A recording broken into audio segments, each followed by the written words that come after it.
السلام علیکم ورحمۃ اللہ وبرکاتہ۔ رب ذوالجلال اپنے بندوں کی شہ رگ سے بھی زیادہ ان کے قریب ہے۔ وہ ان کی پکار سنتا ہے اور ان کی دعاؤں کو قبول کرتا ہے۔ وہ اپنی رحمت و عنایت کا اس طرح اعلان فرما رہا ہے۔ ترجمہ: جب آپ سے میرے بندے میرے متعلق دریافت کریں تو آپ ان سے فرما دیجئے کہ میں قریب ہی ہوں، دعا کرنے والے کی دعا قبول کر لیتا ہوں جب کہ وہ مجھے پکارے۔ اس آیت کریمہ میں باری تعالیٰ جل جلالہ ہمیں خوشخبری دے رہا ہے کہ وہ ہم سے انتہائی قریب ہے، ہماری فریاد کو سنتا ہے اور ہماری دعاؤں کو قبول فرما لیتا ہے۔ بس اللہ کو پکارنا اور اس سے دعا کرنا بڑا پاکیزہ عمل اور عظیم عبادت ہے، اور یہ عمل اللہ تعالیٰ کو بہت زیادہ محبوب ہے۔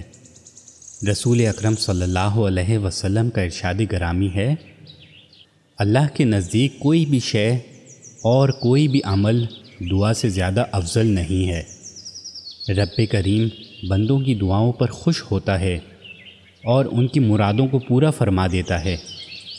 یقیناً بڑا خوش نصیب ہے وہ بندہ جس کو دعا کی توفیق مل جائے اور اس کو یہ یقین حاصل ہو جائے کہ دعا کی برکت سے آدمی کی تقدیر بھی بدل سکتی ہے۔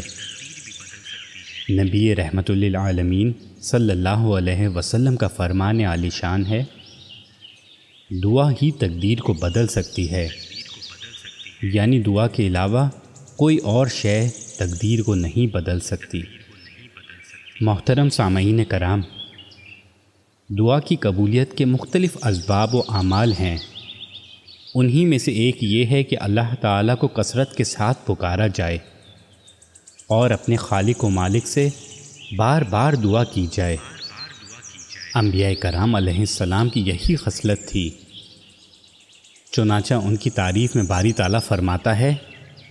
ترجمہ: بلا شبہ وہ لوگ نیکیوں میں سبقت کرتے تھے اور ہمیں امید و خوف کے ساتھ پکارتے تھے۔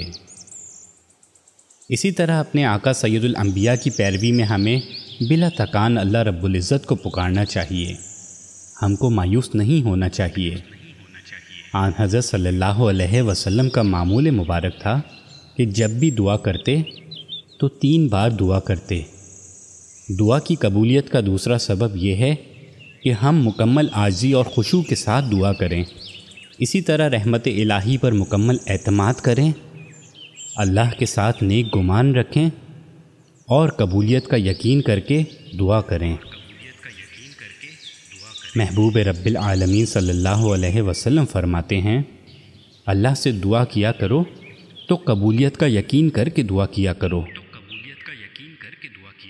دعا کی قبولیت کا ایک اہم سبب یہ ہے کہ دعا کے ساتھ ساتھ اعمال صالحہ کا بھی اہتمام کیا جائے اور نیک اعمال میں کوتاہی نہ کی جائے۔ اللہ رب العزت کا ارشاد ہے۔ ترجمہ: سو ان کے رب نے ان کی درخواست منظور فرما لی کہ میں تم میں سے کسی کام کرنے والے کے عمل کو ضائع نہیں ہونے دیتا۔ یا اللہ، ہمیں عاجزانہ دعا کی توفیق دے دے، ہمیں ہر گھڑی اور ہر لمحہ دعا کرنے والا بنا دے اور ہماری پکار اور دعاؤں کو قبول فرما لے۔ آمین یا رب۔